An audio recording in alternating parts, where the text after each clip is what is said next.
Tonight, Israel launches a new offensive in central Gaza as 25 countries demand an immediate end to the war.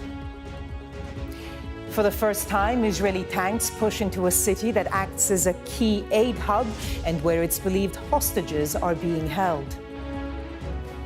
And after 100 people were reportedly killed trying to get food, a warning of widening starvation across the Strip. We went there to get food. We are not thieves. Do you think if I had a bag of flour, I would march to my death?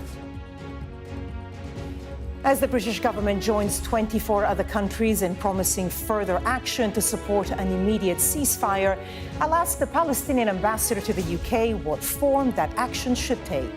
Also coming up,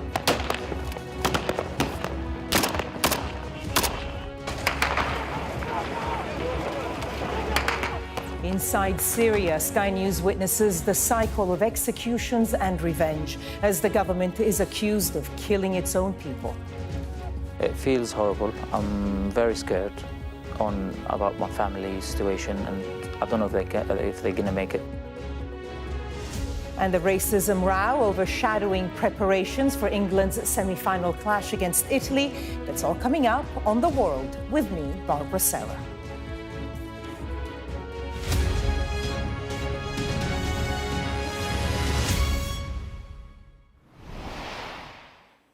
Good evening. We've been here before. The warning of imminent starvation in Gaza, the chaotic scenes around aid sites, the soldiers firing warning shots. And in the past 48 hours, around 100 people killed trying to get food. That's according to Gaza's health ministry.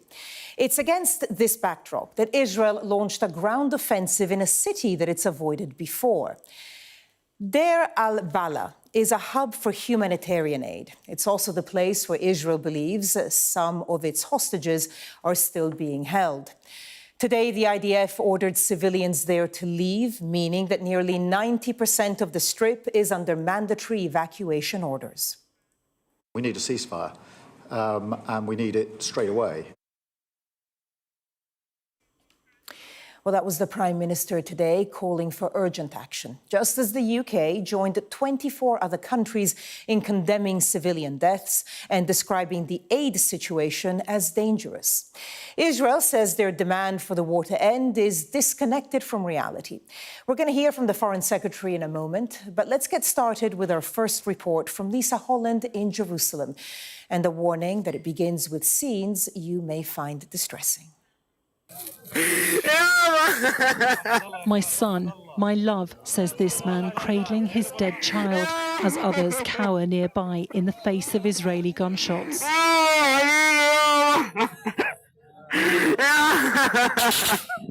This video has emerged of Sunday's mass killing. Palestinians say they are starving and were massacred as they went in search of food. Around 100 people died in this single incident, according to the Gazan health ministry. Israel disputes the figure, saying its soldiers came under threat, trying to control a crowd of thousands. Vehicle after vehicle carrying the dead and injured arrive at the Al-Shifa hospital. At a place called Hakim, these people had tried to get food off the back of trucks crossing over the border between Israel and northern Gaza. This man survived Hakim. Painfully thin, he says he hasn't eaten for 5 days. We went there to get food. We are not thieves. Do you think if I had a bag of flour, I would march to my death? How long are they going to keep doing this to us? We want to eat. People are dying of hunger. These pictures were filmed at the Hakim crossing a month ago. Again, people going with their rucksacks, hoping to grab food before the aid trucks travel further into the Gaza Strip.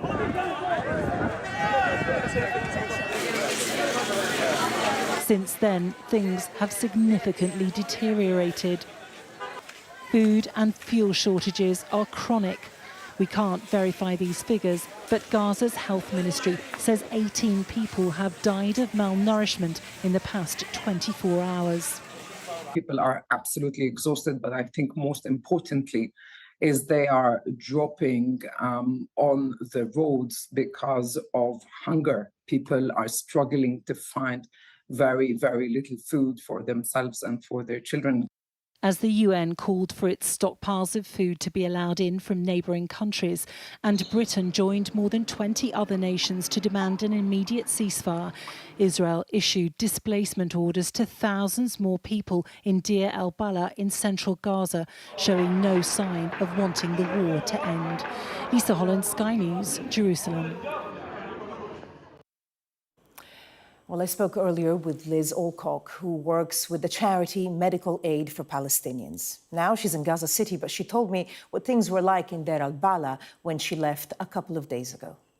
The humanitarian situation is absolutely beyond catastrophic. This was an area where the Israeli military had ordered people into under the pretext of it being humanitarian and safe.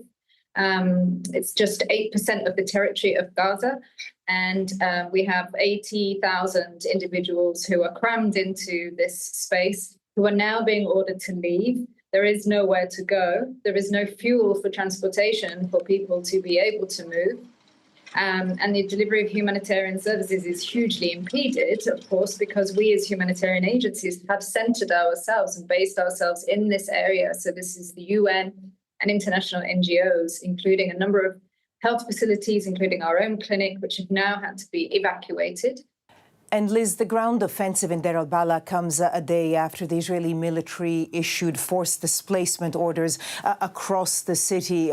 Give us a little bit of an insight into the impact that those displacement orders have, especially on a population that's been displaced so many times over the past months.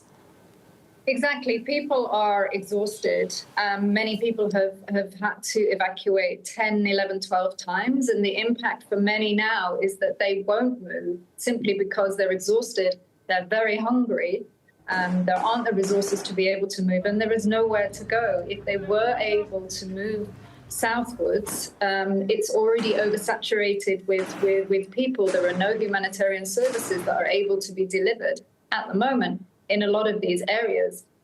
So people are likely to stay put, to shelter in place, and to therefore be in the firing line, as we've seen with people being killed today, including our own security guard.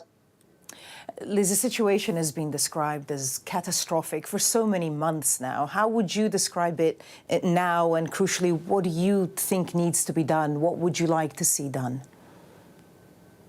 I am really lost for words at this point in time. People ask me how to describe the situation, and it's very hard to find the words that do justice to the gravity of the situation for people.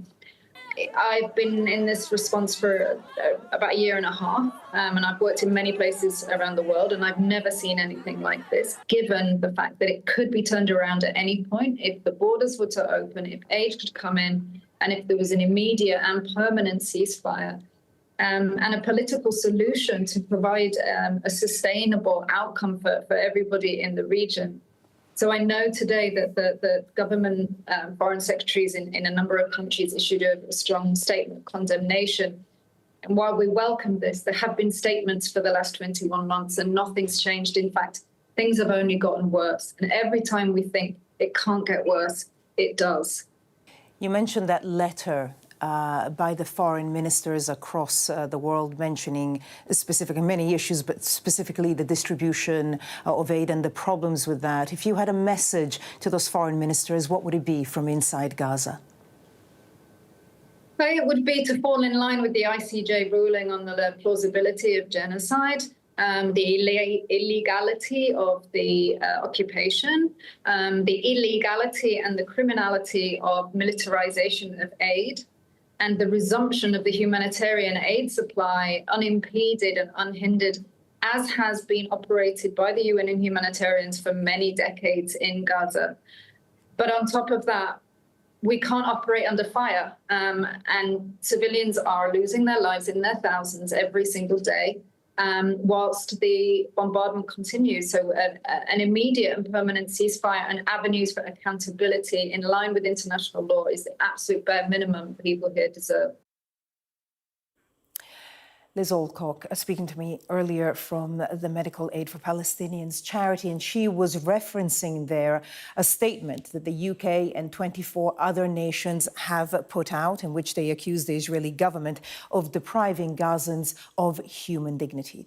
Well, the Foreign Secretary David Lammy and counterparts from countries including Australia, Canada and France say suffering has reached new depths and the war must end now with all aid restrictions lifted. They also called for the release of all remaining hostages. Speaking in the Commons, Mr. Lammy described what's going on in Gaza as a catalogue of horrors. I utterly condemn the killing of civilians seeking to meet their basic needs. The Israeli government must answer what possible military justification can there be for strikes that have killed desperate, starving children? What immediate actions are they taking to stop this litany of horrors? And what will they do to hold those responsible to account? Well, Hussam Somlot is the Palestinian ambassador to the UK, and he joins us now. Sir, thank you so much for joining us on the programme. First of all, your reaction to this joint statement from the 25 nations and the comments you heard from David Lammy in the Commons. Those are strong words from the Foreign Secretary at Parliament today, and strong words in the UK plus 25 international partners earlier today. But Barbara, time has really long passed strong-worded statements. As you just reported, I mean, people are literally fainting and dying.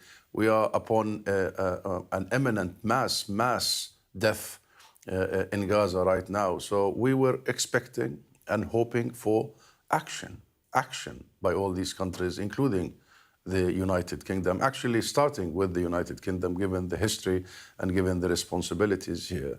And therefore, it is absolutely clear. I mean, no one should be in loss of words or of realization of what is happening. Since the 8th of October, we have been warning the world.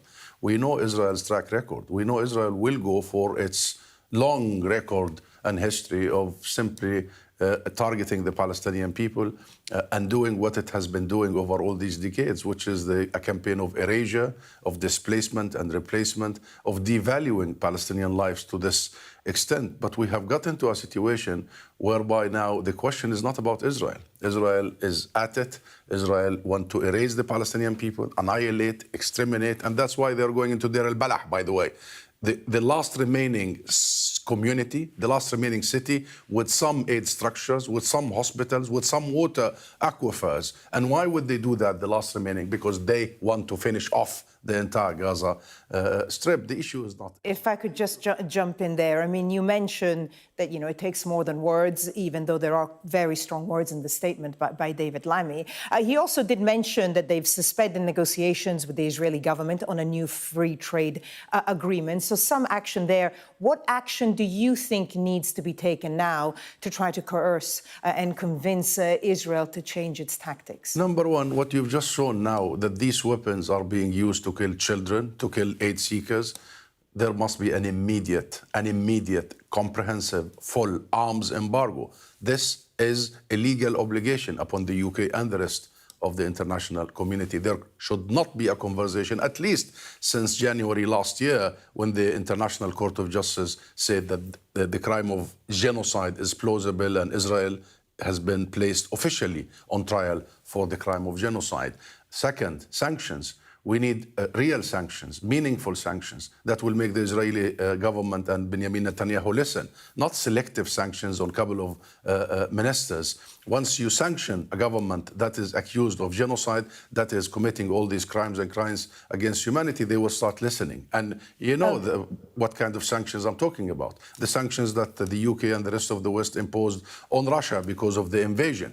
But always Israel is the exception. It's above every rule.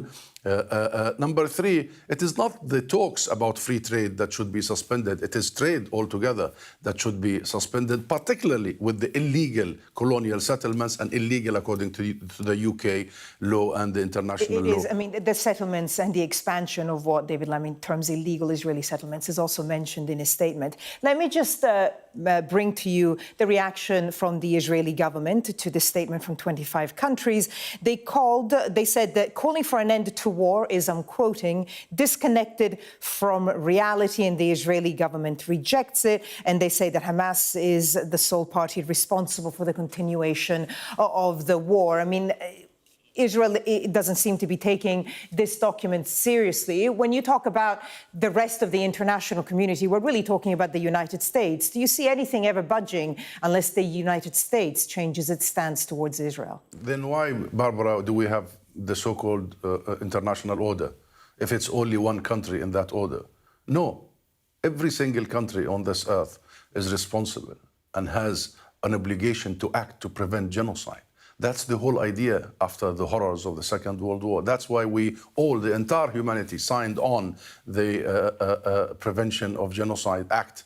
And you know, the first thing one would expect is that the international community would immediately send international peacekeeping forces to protect civilians, to protect children. Having failed to do so, at least take substantial, real, concrete actions so you do not provide the very tools that Israel is using in killing all these innocent people. So let me be very straightforward. This isn't about Israel. Israel is an occupying power. Israel has committed crimes all of its history. Israel was built on the ethnic cleansing of the Palestinian people. 2/3 in 1948 were forced out of our homes, including my own parents. We are now discussing the international community, the very essence of who we are, our values, our rules, our regulations, our conventions, our beliefs. And I tell you, this is going to be far, far more serious than just Gaza and Palestine. This will reach every single corner of the world. The question is, who is next if we don't enforce it? So yes, strong words are not enough at this point in time. It is not enough. And our children and your children, Barbara, will be studying this in the history books. And I assure you, every single child will be asking, where were you when this was happening? And I don't believe, I don't sense that the world is up for the task that we all committed some 70 years ago, never again. It seems the never again is not for all. The never again was meant to be only for the few. Hussam Zomlot, Palestinian ambassador to the UK. So we're going to have to leave it there. Thank you for sharing your thoughts with us. In other news, a Bangladeshi Air Force plane has crashed into a school in the capital Dhaka, killing at least 19 people, mostly students, and injuring many more. The military says it appears the plane experienced problems just after takeoff, and the pilot tried to steer it towards a less populated area before crashing. The country's interim leader, Mohammed Yunus, says it's a moment of deep national grief and declared a day of mourning. Our India reporter, Neville Lazarus, has the story. Absolute panic in Bangladesh's capital. Anxious parents and relatives searching for their children. A plume of smoke rises above Milestone School and College after an Air Force jet crashed into it during school hours. More than a dozen have been killed and over 150 injured. I saw a teacher. The side of his back, his face and his hands were severely burned. His condition was really bad. Military personnel and rescue workers helped the dazed and injured out of the burning wreckage. Helicopters have been deployed to airlift the critically injured.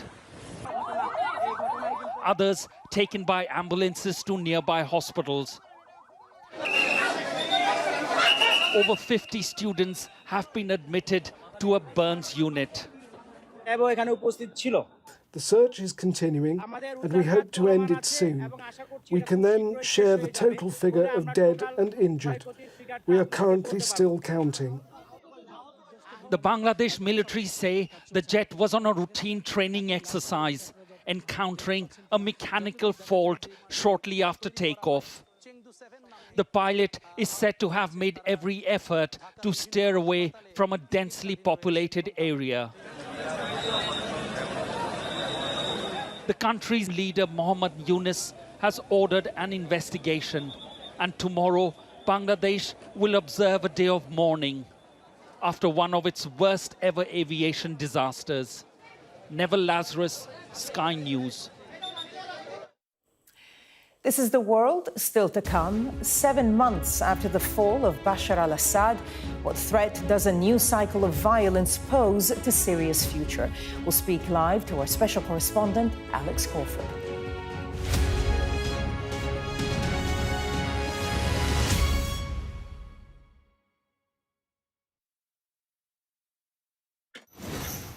Deborah Haynes from Sky News. He called you Daddy earlier. He did it very affectionately. Daddy, you're my daddy. Leicester is on its knees. It is eerily quiet.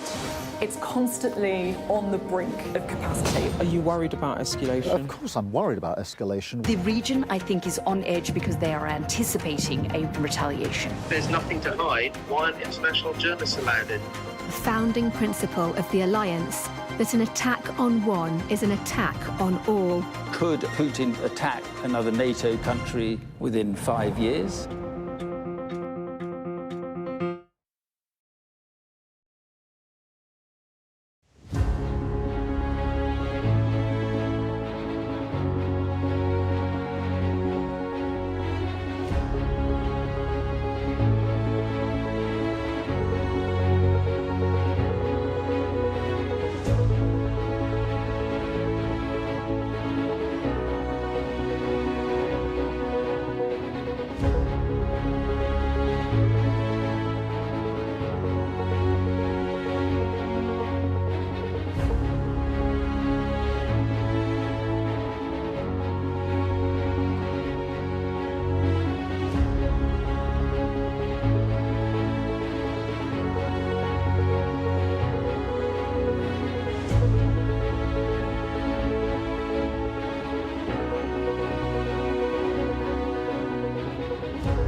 Turkey is burying its dead.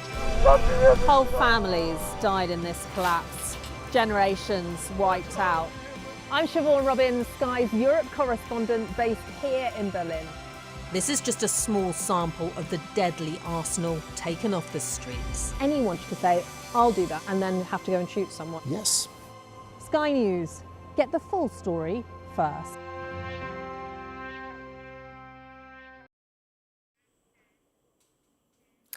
Welcome back. Over the past 72 hours, Sky News has been reporting from inside Syria as the leadership there struggles to control sectarian clashes between warring tribes. Our special correspondent Alex Crawford and her team have heard accounts of atrocities on both sides and by the Syrian government. Summary executions, corpses on the streets, homes and businesses pillaged and set on fire, and tens of thousands of civilians trapped inside the city of Suwaida. We'll speak to Alex live in a moment and explain the tensions between warring factions. But first, her account of 3 days of intense fighting in southern Syria.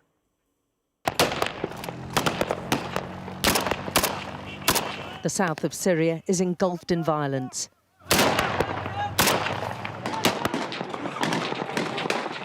It's the most dangerous sectarian fighting since the fall of the Assad regime. And it shows no sign of abating anytime soon.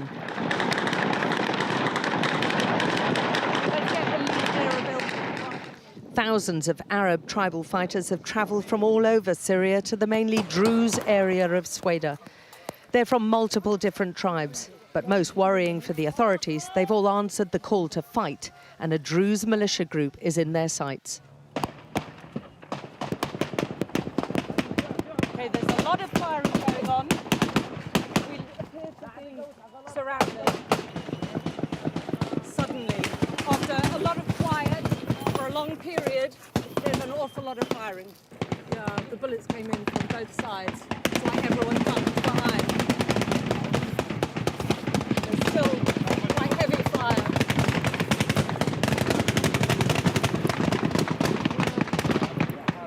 It's not ideal hiding next to a car, but no choice in that. The Arab fighters really giving some now. So they're coming under pressure.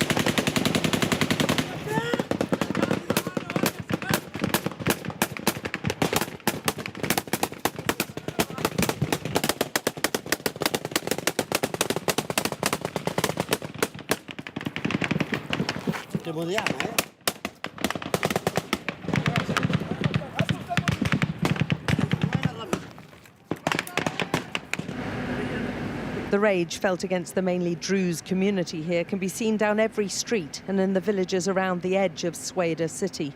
Every Druze home and business has been burned, its contents destroyed or looted. We saw truckloads of tribal fighters leaving the city, their vehicles stacked high with goods recovered from Druze homes. The Arab tribes insist they've rushed to the area to help their Arab brethren, the Bedouins, after a torrent of revenge killings and kidnappings against them by Druze militia. The hospitals are packed with injured fighters as well as civilians. A truce had been agreed, but the Syrian presidency has accused the Druze factions of engaging in what it called horrific violence. The Arab fighters repeatedly insist to us they want a unified Syria, but the Druze faction in Suwaida, led by cleric Hekmat al-Hajjari, does not. His group refuses to be led by a government they accuse of perpetrating killings against Druze. We saw the body of a Druze man laying in a field. He appeared to have been executed with a shot to the back of his head.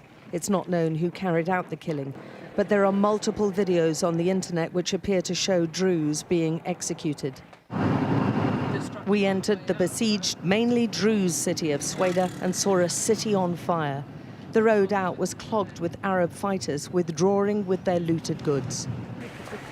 They left a trail of destruction and thousands of trapped civilians behind them. This was meant to be a ceasefire, but the warring factions clearly weren't part of it. There's no electricity in the city, internet is cut, food and water is scarce, and there are thousands of families still bunkered down in their homes amongst all of this.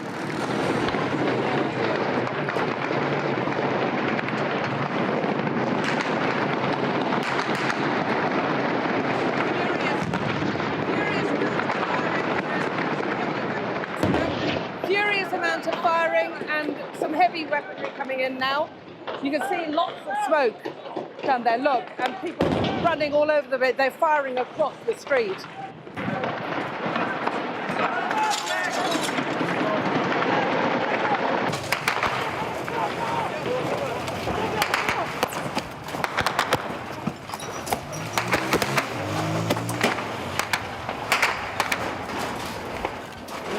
Well, it's absolute mayhem right now. They were basically ambushed. We waited for them to move forward, and then as soon as large numbers of them were there, they got hit. Oh, there's more coming in.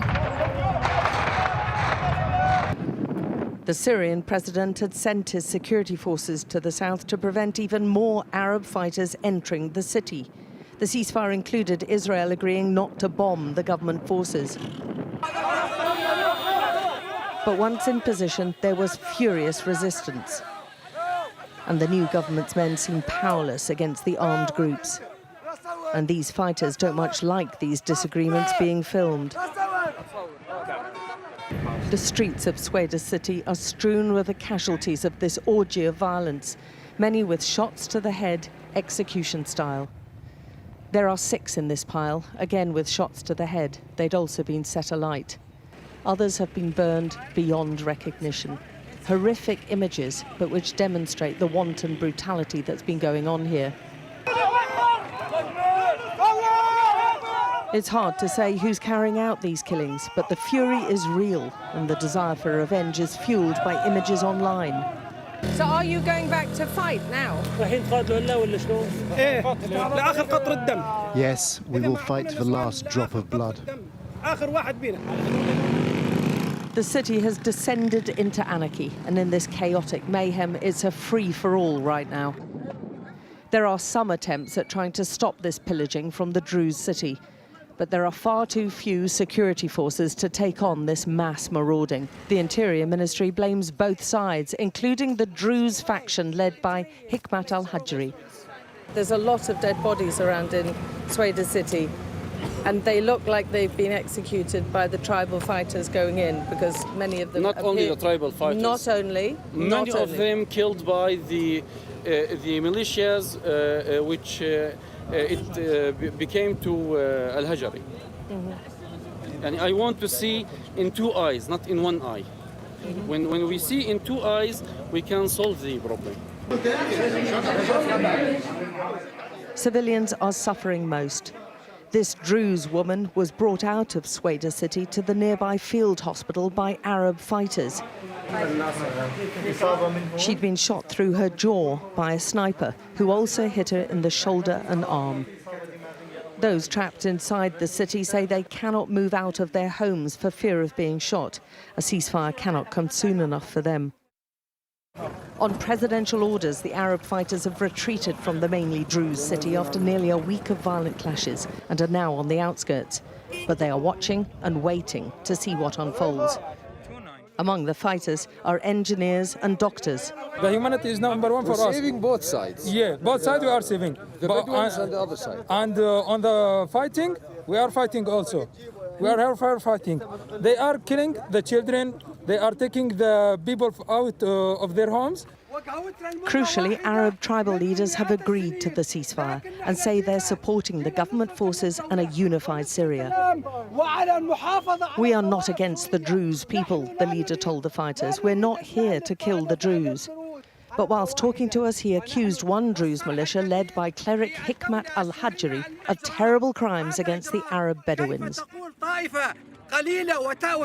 These are crimes. How do countries help you and you cut off the heads of our children and expose the nakedness of our women?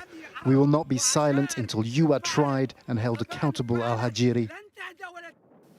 So far, there's been little aid accepted by Sweda's Druze leaders, including the White Helmets emergency response teams, because of their government connections. But Druze civilians trapped inside, who spoke to us through a female action group, painted a desperate picture. There's nowhere to escape to. They have to create safe corridors. There's no electricity, no water, nothing. We need safe corridors. Kids need nappies. They need food and milk. Nearly 130,000 people have fled their homes, the UN estimates. We travelled to one near-deserted village just outside Sweda, where Bedouin and Druze minorities lived side by side before the clashes. Little more than a handful of people now remain. This Druze family say 10 of their relatives in Sweda were killed in the violence, and they want justice. We are the sons of one country. People who break the law, who are violent, should be punished by the government. That's what we want. The area's key government official tries to reassure them. The soil of this country is for everyone. It won't be divided. But right now, few are reassured, and there are fears it won't take much to shatter this shaky ceasefire and plunge the south back into violent chaos. And Alex joins us live now from Syria. Alex, you actually managed to get into the besieged city of Suwaida earlier. Tell us what you saw. Well, we made a beeline straight for the main hospital, and that is quite a shocking sight. As soon as we walked in, we could see bodies that were still being picked up by doctors, young doctors who were obviously very, very stressed and very, very tired. They carried the few bodies round the corner, literally in the front of the hospital, and we saw the whole of the forecourt covered in body bags. They said that there were more than 90 just in that area, that they hadn't been able to bury them because of the clashes and the fighting and the unpredictability of the situation at the moment. It was clear very early on that they were entirely isolated, probably because the internet has been cut. There is little electricity. We walked into the hospital, which is packed full of casualties. It's in a dreadful state, really, really dirty. They have very little equipment, very little medicines. They have scarce water. Whilst we were there, water was being brought in on a tank to try to clean some of the floors, but they're going around trying to scavenge water from anywhere they can. Very few of them even were aware of a ceasefire. There was a lot of fear around about being attacked, and fear for us going out and also being attacked. They feel very much under siege. They talked about little food. The number of people that we spoke to had very vivid, raw, traumatic tales of what had happened to them. We saw a pregnant woman, for instance, just a 21-year-old pregnant woman with her first baby. She was 9 months pregnant. She got shot through both legs, both of them broken, and lost the baby. She's still lying there. The doctors are talking. Most of the doctors are volunteers, and they seem to be very young. And they're talked about a lot of infection because of the lack of hygiene, because of the lack of water. There's a lot of anger towards the government, it has to be said, because they feel the government didn't do enough to protect them. And in some cases, they pointed towards government troops taking part in atrocities. There's a lot of tales of tribal people coming from outside the city and perpetrating lots of executions, being robbed at gunpoint, 22-year-old son being shot in front of her, a woman sitting and a 5-year-old girl was shot and killed on her lap. The stories were pretty chilling, pretty horrific, and I think one of the biggest challenges for the government right now is to try to unify people and try to reassure them that they are safe, because right now the people, certainly in that area, feel anything but safe. Alex, thank you. Absolutely horrific situation that you're describing there. And Alex, stay with us, because earlier I spoke to a member of Syria's Druze community here in London who has family in Suwaida. We're not identifying him to protect their safety. Have a listen to what he said to me. I've got my mum and dad, my brother and his 3 kids and his wife, and many cousins of, other family members. I've spoken to them last this Saturday gone, like 2 days ago. That's the last time I've heard from them. While I was with them on the phone, I've heard a bomb through the phone, and it was very loud, and I could hear screaming of children and women and other people in the area. I stayed on the line for like 2 minutes, trying to shout, like, anyone can hear me, hello, can somebody speak to me? I didn't get any response, so the phone hung up after that. So till now, I'm not sure what happened, if they are safe or not. The leader of Syria, Ahmed al-Shara, now he hasn't responded directly to accusations of atrocities that have happened in Suwaida, but he has blamed armed groups from Suwaida, he says, for reigniting the conflict and launching attacks, against Bedouins. What do you make of that statement, and do you believe in one new Syria under al-Shara? I think it's a lie. He's not telling the truth. He's just making that as an excuse for his army to come and do what they did in Suwaida city. The massacre happened from his own army, and even though if they are coming to protect the Bedouin or to protect the Druze, like they said, we shouldn't have seen all the massacres that we saw recently. It should be, the government should be just equal to both sides. You know, you're speaking here in the UK, you know, you've called this country home for many years. What action would you want to see from the rest of the international community? I want to see UK, United States to stop supporting Jawlani, which is Ahmed al-Shara, the current president. I want sanction on him. I want investigation to take place for what happened in Latakia and what's happening in Suwaida right now. Because he said he's got an investigation going on for Latakia massacre, but we haven't seen anything on the ground yet. This happened 2 or 3 months ago. It must be incredibly difficult to know that your family's over there, I'm assuming your extended family as well. Yes. You can't get through to your parents. Yeah. How does that feel, and how are you getting information still, if at all, out of Suwaida? It feels horrible. I'm very scared about my family's situation, and I don't know if they're going to make it. And I'm getting the information right now, what we get. There's 2 sources. One source is from the fighters themselves, the one they attacking, the terrorists, they attacking Suwaida. Basically, they are so proud of what they're doing, all the massacres they're doing, and they filming it and just sharing it online and saying, look what we're doing to the Druze, look what we're doing to... And you're seeing these videos? And we've seen these videos on Telegram, on all the social media. You can just go and check on TikTok and all the social media, you'll see a lot of it happening. How do you know that they're genuine, those videos? Because it's my city and I know every part of that city. I know the locations, I know roundabouts, I know streets, I know shops. It's my city. And I've grown up there. This is where my childhood was. So I know every part of that city. And I'm 1,000% sure that is taking place and those videos were taken there. Some of the faces in the videos we know. Some of them being sent to basically to prove that these videos been done in Suwaida. We have journalists from Suwaida, but the lack of internet at the moment, they can't share it with us properly. But they are trying to verify those videos happened there. For example, the killing of the 3 university kids that they are friends of my nephew, by the way. One of them is a pharmacist, 2 of them they study medicine, very clever kids.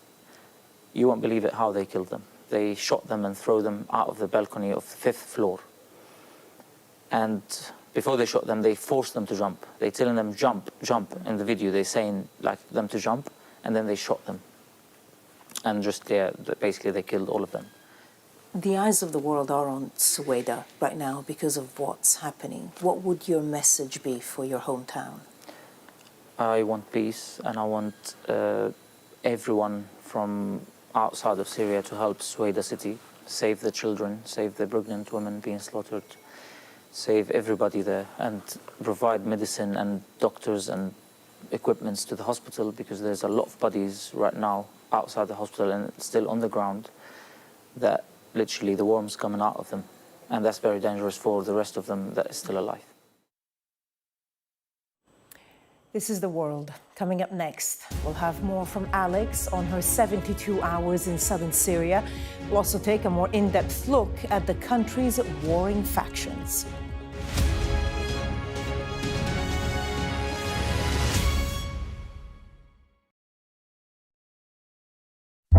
Big stories don't always come from big cities. I'm Lisa Dowd and I'm Sky's Midlands correspondent. You are not getting in this elevator, okay? The judge made it very clear that she could see no justifiable reason why Sakulas wasn't here facing British justice. I promised I would get him justice. Free. wherever you get your news. This is what they're up against. The wind is the really big problems. It is back-breaking work and the smoke is thick.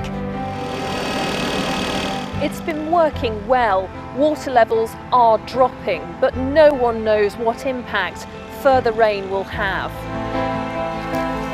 What would you do if this place wasn't open?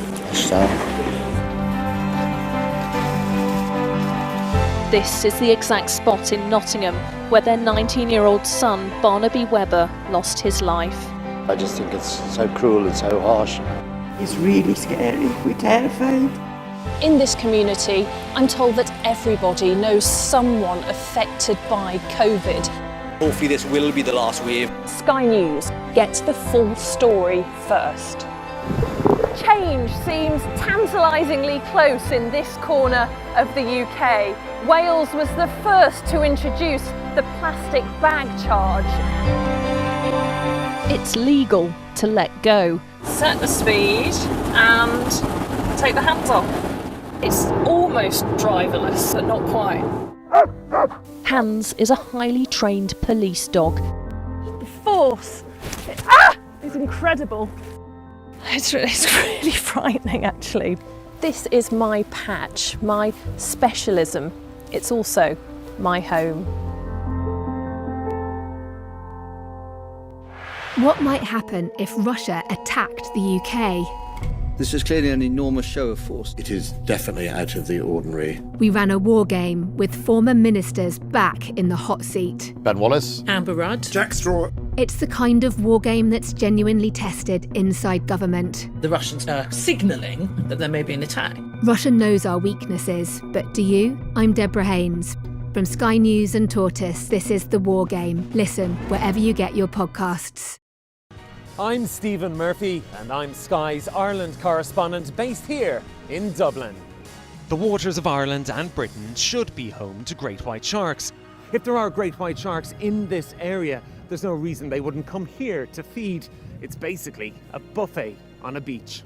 This could be not only a record-breaking storm, but potentially the most dangerous storm ever to hit Ireland. 1, 2, 3, say These southern boys are fixing critters. This is the first peacock microchip. You don't see many axolotls from everywhere. And there's no place they'd rather be. Hey, what's been going on? Pretty big boys there. Hakuna Matata. Animals will find a way to get injured. How do you eat a whole sock? The craziest ones find their way to critter fix. Hey, let the journey continue. Appreciate you. Brand new Critter Fixers start Sunday the 10th of August on Wild. Welcome back. Divisions and fighting between Syria's patchwork of people and faiths is laying bare the enormous challenges facing the new government. Our security and defence analyst, Michael Clark, explains more about this latest cycle of violence and Israel's intervention. Back in December, the regime of Syria's long-ruling dictator, President Bashar al-Assad, was toppled in a lightning offensive led by Islamist groups with Turkish backing and support. And the country is now run by an interim government led by President Ahmed al-Sharaa, a former jihadist linked to al-Qaeda, who led the Islamist rebels to overthrow Assad. In March, hundreds of people were killed among the Alawite minority, a minority to which Assad belonged, when the Syrian army moved against the Alawite militias, and they seemed to have engaged in a series of rather dreadful massacres. Then in April, violence broke out in Suwaida, in the south of the country, between Druze militia groups and Syria's new security forces, with dozens there killed. The recent fighting has again been centred on Suwaida, this time between Druze militias and Bedouin tribal groups who are close to the government in Damascus. Several hundred have been killed. So, who are these two particular groups? Well, there are almost 700,000 Druze people in Syria, with more in Lebanon, Israel and in the occupied Golan Heights. The Druze faith is an offshoot of Shia Islam, and Druze leaders have different views about their natural allies. Some, but by no means all, are implacably opposed to the government in Damascus, and they see Israel as a natural protector. And last week, Israel launched airstrikes inside Syria in support of them. Inside Israel, Druze citizens of Israel are seen as loyal to Tel Aviv, and they even serve in Israeli military. Nevertheless, inside Syria, Druze militia groups are also accused of atrocities in the current fighting. Now, the Bedouin are another minority in Syria, also numbering about 700,000. They are Sunni Muslims, as are the jihadists who toppled the Assad regime. And they're traditionally nomadic tribes that have inhabited the territories around the region for centuries. And they're loyal, not least as co-religionists, to the new Syrian government.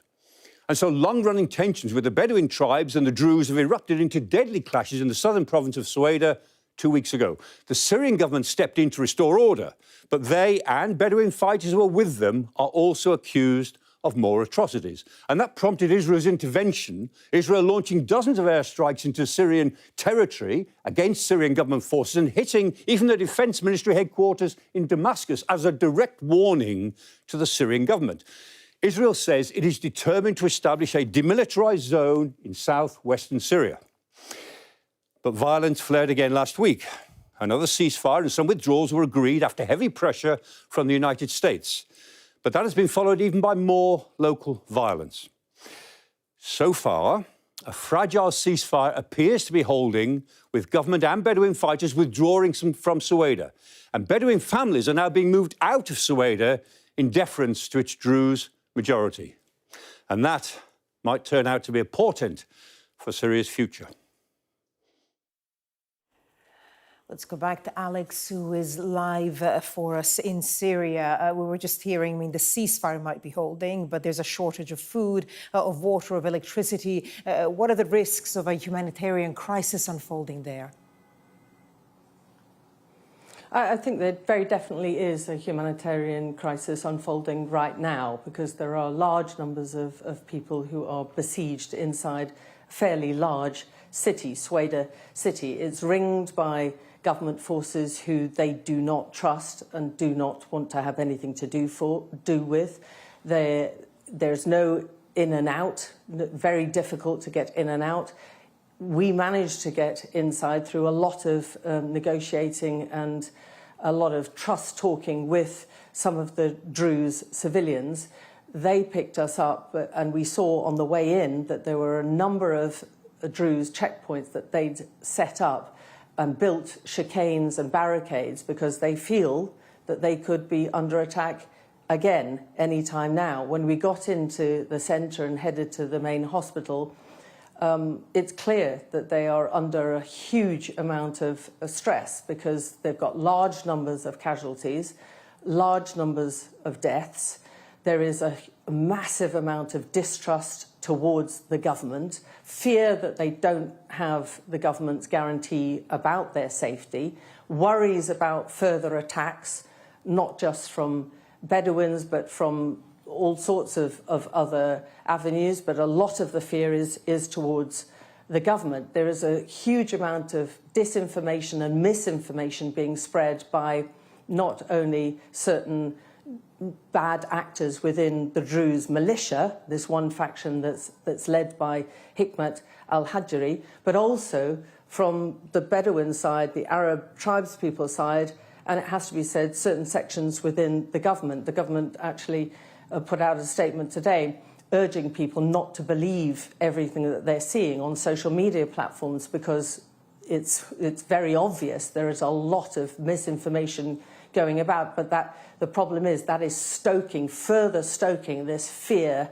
and worries about being attacked by both sides. I mean, there's a terrible fear around the edge of the Druze areas that there's a lot of snipers down that road, and that anyone who goes down there, even if you're a Red Crescent, Syrian Red Crescent, or the White Helmets or government officials, you're likely to get attacked.